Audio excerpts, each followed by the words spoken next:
Bismillahirrahmanirrahim. Assalamualaikum warahmatullahi wabarakatuh. Alhamdulillahirabbil alamin. Segala puji bagi Allah, untuk Allah, dan hanya untuk Allah. Kita sebagai makhluk tidak layak untuk dipuji.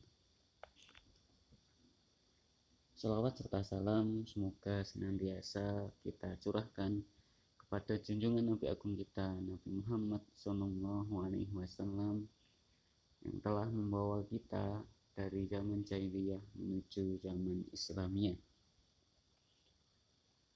Santriwan dan santriwati Pondok Pesantren Tahfidzul Quran Al-Azam kelas 8. Sebelum memulai pelajaran pada pagi hari ini, jangan lupa berdoa terlebih dahulu agar dipermudah dalam proses pembelajaran dan dilapangkan dadanya agar mendapatkan ilmu yang bermanfaat.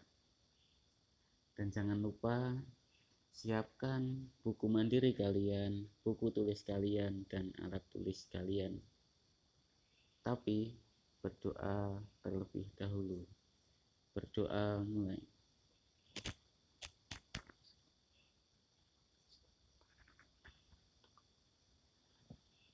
Berdoa mulai. Pada kesempatan pagi hari ini, kita akan membahas bab yang ketiga, yaitu tata urutan peraturan perundang-undangan dalam sistem hukum nasional. Santriwan dan santriwati kelas 8 SMPIT Bina Insani, kalian tentu sudah paham bahwasannya negara Indonesia adalah negara hukum. Dalam negara hukum, penyelenggaraan pemerintah dan setiap warga negara harus tunduk dan berdasarkan pada hukum yang berlaku. Dan kalian tentu sudah tahu bahwasannya Pancasila merupakan sumber dari sumber hukum. Dan kalian juga sudah tahu bahwasannya Undang-Undang Dasar merupakan asas dasar hukum yang perlu diterjemahkan lagi menjadi hukum-hukum yang lain yang sesuai dengan masyarakat.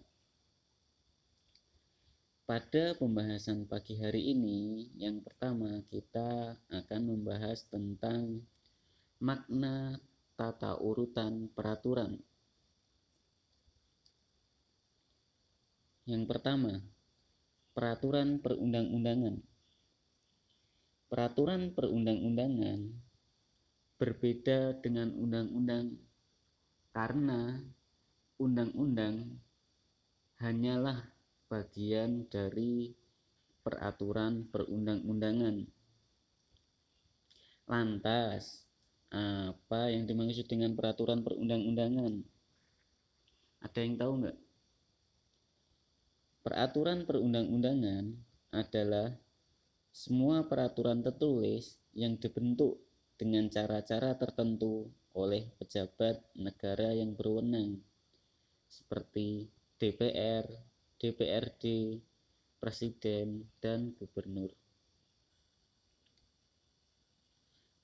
Pada pasal 1 butir 2 Undang-Undang Nomor 2 Tahun 2011 tentang Peraturan Perundang-undangan, peraturan perundang-undangan adalah peraturan tertulis yang memuat norma hukum yang mengikat secara umum dan dibentuk atau ditetapkan oleh lembaga atau pejabat hukum yang berwenang. Jadi demikian tadi pengertian dari peraturan perundang-undangan.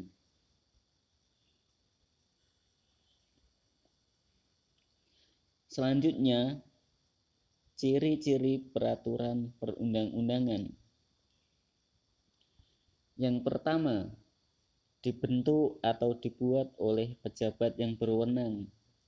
Misalnya DPR, kemudian DPRD, presiden, dan gubernur. Selain dibentuk oleh lembaga atau pejabat berwenang, maka peraturan perundang-undangan tersebut tidak berlaku dan tidak wajib untuk diikuti. Kemudian yang kedua, isinya bersifat mengikat dan memaksa. Kemudian yang ketiga, bersifat abstrak.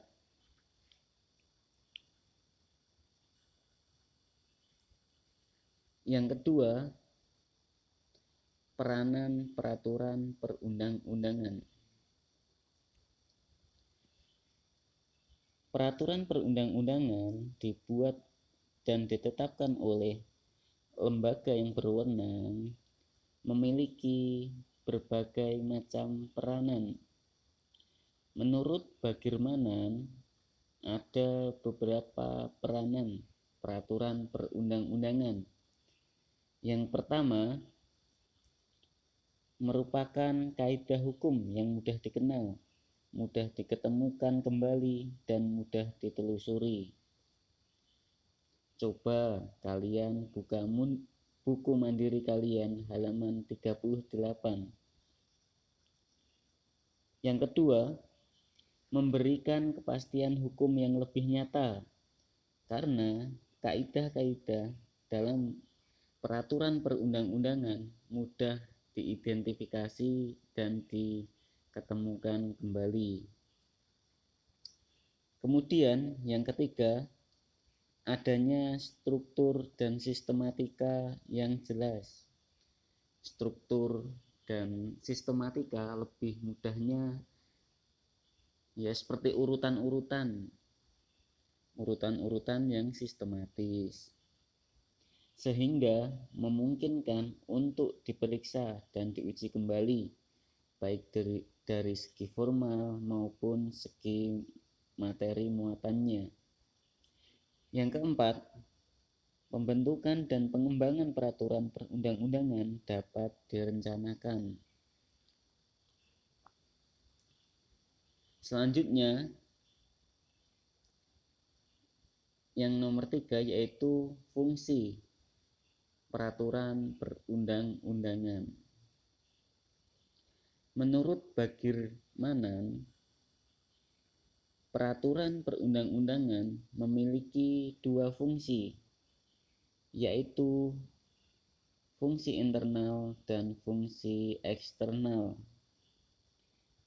Fungsi internal berkaitan dengan keberadaan peraturan perundang-undangan dalam sistem hukum suatu negara. Fungsi ini meliputi fungsi penciptaan hukum, fungsi pembaharuan hukum, kemudian fungsi integrasi dan kepastian hukum. Selanjutnya yaitu fungsi eksternal. Fungsi eksternal peraturan perundang-undangan terdiri dari fungsi perubahan, stabilisasi, dan kemudahan. Itu tadi fungsi peraturan perundang-undangan menurut Bagirmanan. Selanjutnya, Aan Scheidman menyatakan bahwa peraturan perundang-undangan memiliki dua fungsi, yaitu sebagai pernyataan efektif dari suatu kebijakan yang dibuat oleh pemerintah dan sebagai hukum yang menjadi langkah penting bagi suatu negara dalam upaya perubahan perilaku. Cukup jelas kan apa makna peraturan perundang-undangan?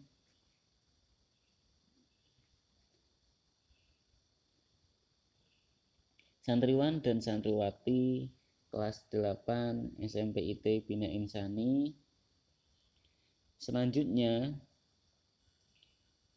kita akan membahas tata urutan peraturan perundang-undangan di Indonesia.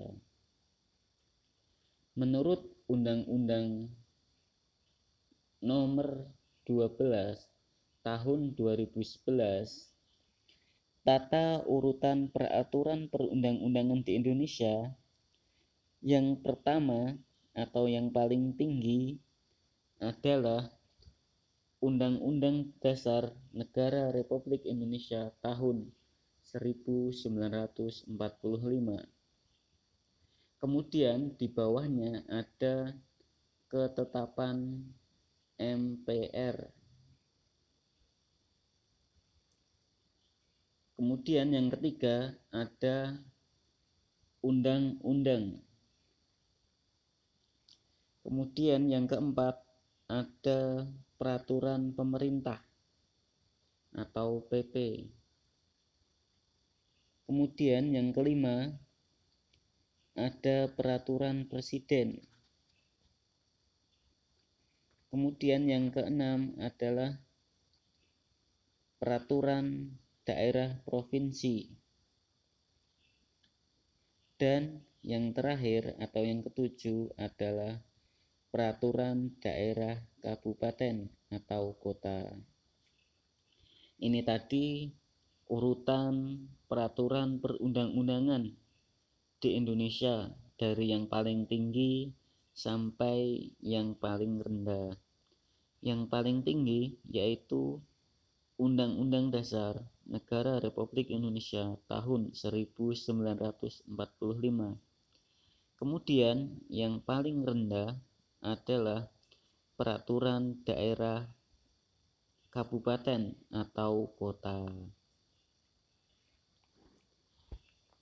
Dalam tata urutan peraturan perundang-undangan ada beberapa prinsip. Prinsip yang pertama adalah peraturan yang lebih tinggi dapat dijadikan dasar hukum bagi peraturan yang ada di bawahnya.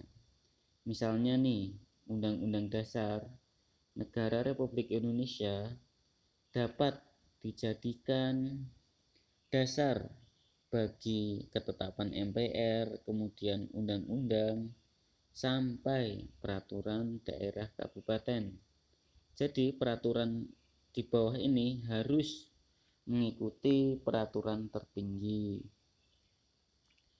Kemudian yang kedua yaitu peraturan yang lebih rendah harus memiliki dasar sari peraturan yang lebih tinggi. Jadi misalnya nih, peraturan presiden harus memiliki dasar peraturan pemerintah sampai ke atasnya. Kemudian yang ketiga, isi atau muatan peraturan yang lebih rendah tidak boleh menyimpang atau bertentangan dengan peraturan yang tingkatnya lebih tinggi. Jadi yang paling rendah itu isinya tidak boleh menyimpang dengan di atasnya sampai dengan yang paling tinggi.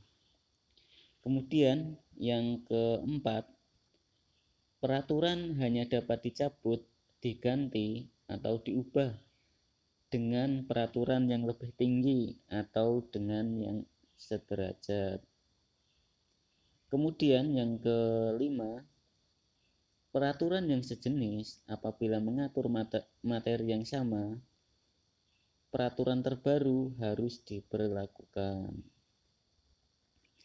Kemudian yang terakhir, peraturan yang mengatur materi yang lebih khusus harus diutamakan dari peraturan yang lebih tinggi. Santriwan dan santriwati kelas 8 SMP IT Bina Insani, demikian yang dapat Ustadz sampaikan pada materi pagi hari ini. Jaga kesehatannya, karena sebentar lagi kalian akan kembali ke pondok dan Ustadz tunggu di pondok. Dan bagi yang belum bisa ke pondok, semoga masih diberikan kesempatan untuk bertemu di pertemuan-pertemuan selanjutnya. Demikian, Assalamualaikum warahmatullahi wabarakatuh.